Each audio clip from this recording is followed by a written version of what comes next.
Les élections municipales en République démocratique du Congo ne sont pas encore organisées. Selon le calendrier électoral, ces élections devaient se tenir en 2019. Le pays qui fait face à plusieurs défis risque de passer outre ces échéances. Avec la promulgation de la loi des finances 2020, les attentes de la centrale électorale sont de voir le gouvernement s'y engager.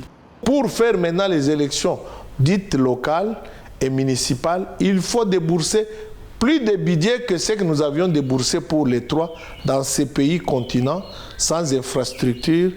Et voilà où nous en sommes. Donc, actuellement, la CENI est à mesure de réactualiser son calendrier. La Commission électorale nationale indépendante relève de nombreuses inquiétudes au cas où ces élections ne sont pas organisées au cours de l'année 2020. Le plus grand risque est celui de voir d'autres facteurs liés à l'organisation des élections rendre obsolète le fichier qui a été révisé en 2017. Si nous dépassons le décembre 2020, nous aurons déjà 2 ans et nous n'aurons pas moins de 3 à 4 millions de nouveaux majeurs depuis le 1er janvier 2019.